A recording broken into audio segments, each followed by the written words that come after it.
Also on the line right now, Joe DiGenova, legal analyst, former U.S. attorney to the District of Columbia. Joe, good morning to you. Good morning. All right, listen, we have never forgotten in the course of 2 years what happened in Benghazi. And I know that you have not forgotten what happened in Benghazi, although we still can't really get to the bottom of it yet. We still seem to be getting information in dribs and drabs. And the folks at Fox News have not forgotten. And this weekend, they spoke to 3 of the security contractors who were there the night the fight broke out. I mean, the big headline from this thing seems to be that they were at the annex, ready to respond to the diplomatic outpost, which was under attack, and they kept getting told over about a 30-minute period, stand down, you're not to move. And finally, after about 30 minutes, they just decided, to heck with it, we're going to break the rules and we're going to go anyway.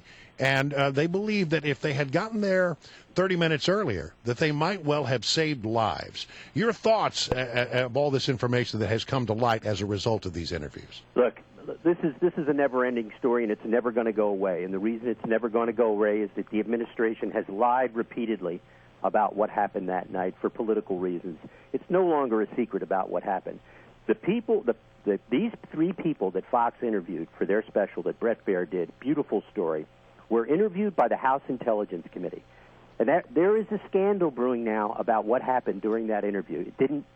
Fox didn't cover this, but let me tell you what happened. These 3 men who told this story went up to the House Intelligence Committee under Mike Rogers' supervision, the chairman.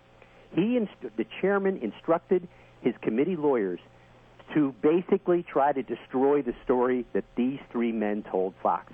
They were rude to them. They threatened them with prosecution for lying to a congressional committee.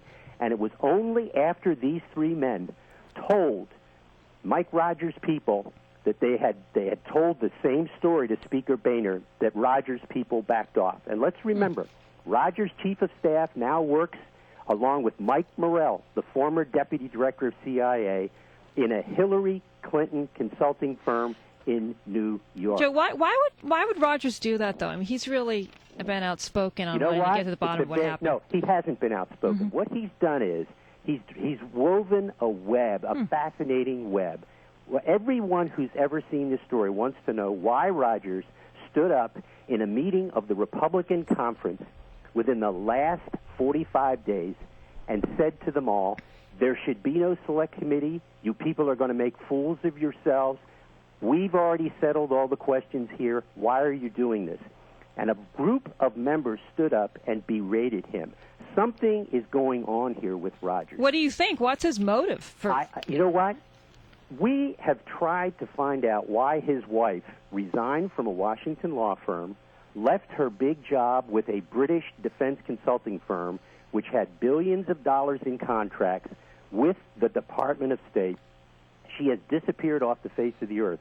Mike Rogers resigns from Congress because he got a radio show with a secure seat in Congress. None of it makes any sense. But the bottom line is this. Whatever the reason is, he has done it. And everybody at Fox News knows it, and everybody on Capitol Hill knows it. These 3 guys who did the story for Fox are heroes. And what this fight is about, and you can tell when you're really hitting the bone. Well, Joe, we've got coming up very soon, of course, more information about the Benghazi Select Committee because Congress is returning. We know hearings are coming up, although it sounds like this investigation is going to go well past the midterm elections, according to Chair Gowdy. What are you expecting in the short term from these Benghazi hearings? Very little.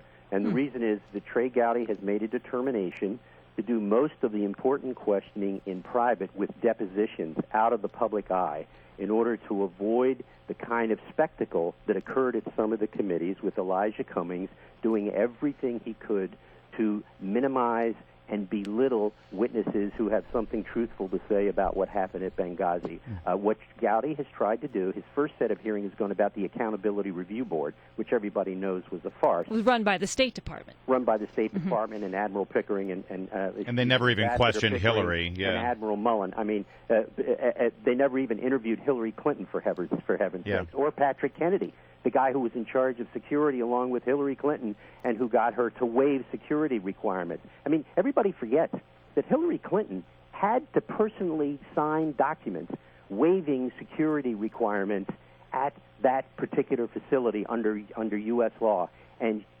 no one has been able to find out whether or not she signed that or she illegally delegated it to Patrick Kennedy. So this story is not going to go away. Joe, I want to play a little bit of the audio from this report that showed up on Fox News. Brett Baer did it over the weekend. Listen to this real fast. A number of people now, including the House Intelligence Committee, they insist no one was hindered from responding to the situation at the compound. The committee's wording was, quote, there was no stand-down order given to American personnel attempting to offer assistance that evening. So what do you say to that? No, it happened. It happened on the ground. All I can talk about is what happened on the ground that night. To you? To us. To myself twice, and to Tig once. It happened that night. That happened. We were told to wait stand down. We were delayed 3 times. Seems to me, Joe DiGenova, this is the crux of the matter right now. I mean, there's so many angles to the Benghazi issue, but specific to the stand-down order, we've got testimony that says there was never a stand-down, and now we've got the men on the ground who said we heard a stand-down. Shouldn't there be? There is a chain of command here. Shouldn't there be a paper trail? Shouldn't there be accountability? Shouldn't we be able to get to the bottom of this as to whether there was a stand-down and who gave the stand-down order? This is how the opponents of getting to the truth have done a horrible thing. A stand-down order is a very specific term. Yes. It means that you are ordered to go out and fight, and then you are told to stop mid-fight and stop. That is what a stand-down order is. Of course that didn't occur in Benghazi. What you had was a stand-still order. They were told to do nothing from the very beginning. And the truth is that stand down has been a diversion. The word stand down means nothing in the context of Benghazi. And the people like Elijah Cummings and the Democrats on the various committees have latched onto it because they know technically it's true. There was no technical military stand down order. But it doesn't matter because they were told to do nothing from the very beginning. That's the scandal here. It's got nothing to do with stand down. Joe, isn't the question also where did that stand down order come from? There seems to be some dispute. Was it just the person standing at the house? Gregory Hicks, who is a client of our firm, Victoria Tunsing, my wife, represents him, testified at the first hearing on this before ISA. He spoke directly with the military guys who were on the ground in Tripoli. And they told him, and he repeated what they said. They were told to stand down. That is the word that the military guy used, even though it wasn't technically correct. That word came from Washington, and all this nonsense now about they were waiting for extra backup. That backup was people that were already in Tripoli, for heaven's sakes. Well, I think the big question is, can you really say for sure that that stand-down order did come from Washington?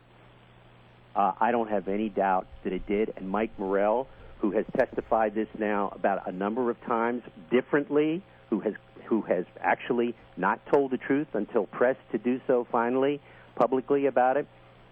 And the issue is really not about that.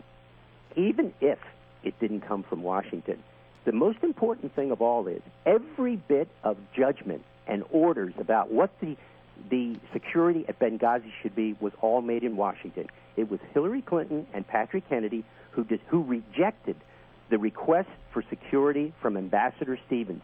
People forget Stevens wanted more security, and what happened? The number of people in country went from 39 security to 13 security shortly before the assault on the annex and the compound at the consulate. Joe, we got to leave it there, but thank you so much. And we are not letting the story go. And always when we have a chance to bring it up, we love having you on it. But we have to roll now. It happened that night. That happened. We were told to wait stand down. We were delayed